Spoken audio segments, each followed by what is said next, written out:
आपसे पूछूँ किसी से भी कि भई आप आनंद में हैं, तो आप में से कुछ लोगों का जवाब होगा कि हाँ, आनंद में है, कुछ लोगों का जवाब होगा कि आनंद में नहीं है। कुछ लोग हो सकते हैं जो साधना पथ में रहे हैं, वो कहें कि भई क्लेम करें कि हम आनंद में हैं। तो पर मुझे लगता है कि देखो, आनंद में तो हम नहीं हैं।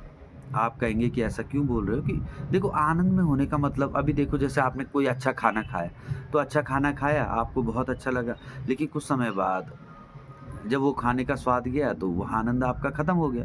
कुछ भी आप जितनी भी भौतिक क्रियाएँ, भौतिक साधन देख लो, उनका आनंद आप देखो कुछ क्षण रह रहा है। तो वो वास्तविक नहीं है ना, मुझे लगता है कि वास्तविक तो वही है जो सदैव रहे, सतत रहे, जो कभी मतलब गैप ना हो।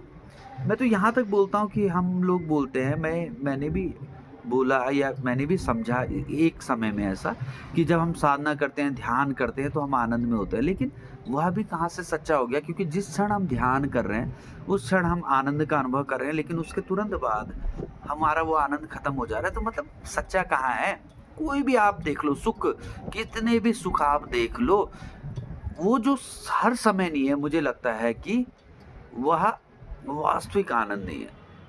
अब बात क्या है, वास्तविक आनंद क्या है? तो देखो, 2 बातें इसमें मुझे समझ आती है। तो देखो, पहली बात तो यह समझ जब हमें निश्चित रूप से आ जाए, मुझे लगता है कि ये समझ तो मुझे तो आ ही गया, आपको भी आ ही गया होगा कि ये जो आनंद है, ये पूर्ण आनंद नहीं है। क्यों नहीं है पूर्ण आनंद? क्योंकि ये कुछ क्षण के लिए, देखो, कुछ क्षण के लिए हमें आनंद दे रहे हैं, लेकिन अब आप ये देखो ना कि किसी को बहुत पैसे हैं, बहुत धन है उसके पास, ठीक है? लेकिन उसको जैसे ही ये समझ आएगा कि ये धन तो छूट जाना है, तो उसका आनंद वहीं पे क्या हो जाएगा? खत्म हो जाएगा। जैसे उसको लगेगा कि कुछ समय बाद मेरी मृत्यु हो सकती है, सालों बाद, तो उसका आनंद छूट जाएगा। अगर आपके पास मतलब इतना पैसा है, आप अच्छा खाते हैं, ये करते हैं, तो आपने क्या किया कि बहुत आपको मीठा पसंद था, आपने बहुत मीठा खाया और उसी मिष्ठान ने आपको शुगर दे दी, तो वो आनंद था। तो ये बात तो निश्चित रूप से हम सबको समझ आ रही है कि ये चीज़ें आनंद नहीं है। वो मतलब आनंद आप ले रहे हो कुछ समय के लिए, लेकिन वह तुरंत ही खत्म भी हो जाने वाला है। तो जो खत्म हो जाने वाला है, जो सतत नहीं है, वो वास्तविक नहीं हो सकता। वास्तविक क्या है? पहली बात तो यह है कि एक निश्चित रूप से हमें पता चल जाए ये चीज़ें वास्तविक नहीं है। इतना मुझे लगता है कि हम सबको पता ही चल गया होगा कि ये वास्तविक नहीं है, क्योंकि ये सदैव रहने वाली नहीं है। दूसरी बात, जो ना तो अभी मुझे अनुभव हुआ है, मैं लेकिन मतलब तर्क द्वारा हम समझ सकते हैं कि वह उस स्थिति में वास्तविक आनंद होगा जब हमें समझ आ जाए। मान लो आपके जो शरीर को जो सुख दे रही है चीज़ें, ये शरीर को जो दुःख दे रही है चीज़ें, जब हमें ये अनुभव हो जाए कि ये जो शरीर है, यह मैं नहीं हूँ, तो जो शरीर का दुःख होगा उससे हम दुखी नहीं होंगे फिर, निश्चित रूप से बात है।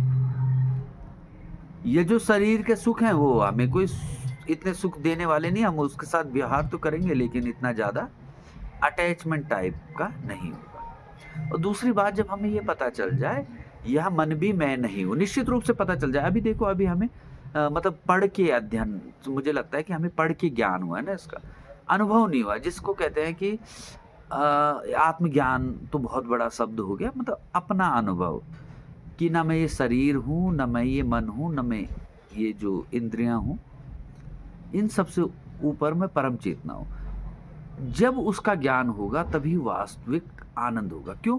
क्योंकि तब निश्चित रूप से शरीर के जो भी दुःख हैं उनसे व्यक्ति अनुभव हो जाएगा ना उसको कि ये तो मेरे दुःख नहीं है, ये तो शरीर के हैं, ये तो निश्चित रूप से शरीर के दुःख तो होने ही है, शरीर है तो दुःख होना ही। अभी क्या होता है, हमें कोई बीमारी लगी, हम सोचते हैं हमें क्यों ये बीमारी लगी? मुझे ये दुःख क्यों हो रहे हैं? तो मतलब अपने को एक मान लिया ना कि मैं एक गलत मैं आ गया ना, जो वास्तविक ना मुझे ही क्यों यह लगा? लेकिन जब यह ज्ञान हो जाएगा, निश्चित रूप से मैं कह रहा हूँ कि भई अभी मैं केवल लॉजिकल बात कर रहा हूँ, ये क्योंकि मेरे को ज्ञान नहीं है ये। जब निश्चित रूप से यह ज्ञान हो जाएगा, आत्म ज्ञान जिसे कहते हैं, आत्मदर्शन कहते हैं जिसको, कि भई निश्चित रूप से इस शरीर के दुःख मेरे दुःख नहीं हैं। ठीक है? क्योंकि ये शरीर मिला है तो इसमें दुःख-सुख लगे ही रहेंगे, बस निश्चित रूप से ये अनुभव हो जाए, खत्म बात।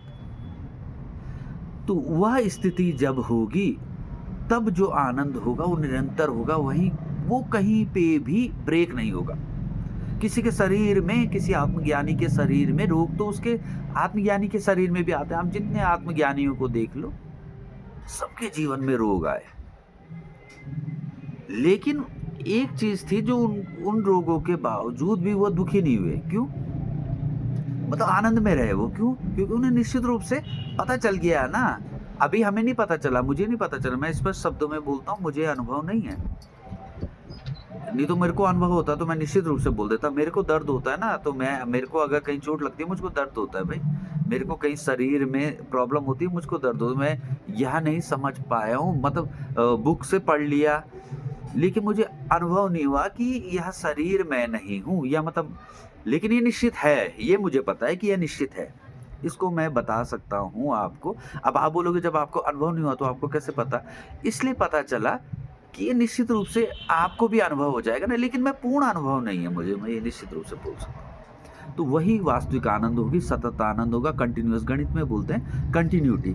मुझे इतना कंटिन्यूटी शब्द इतना प्यारा लगा जब मैंने इसको समझा।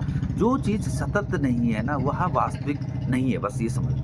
जब आनंद वास्तविक होगा तो सतत होगा, हर समय होगा, एक क्षण भी, मतलब ऐसा नहीं कि कुछ खा लिया तो आनंद मिल रहा है। अरे हर समय वो फूट रहा है हृदय से। मतलब जैसे देखो ना, जैसे आप उस पल का अनुभव करो कि जब आपको बहुत कुछ जो आपने सोचा भी नहीं था वो प्राप्त हो गया। कैसा, मतलब हृदय से एक आनंद प्रभावित होता है, वैसे ही आनंद हर पल प्रभावित होगा।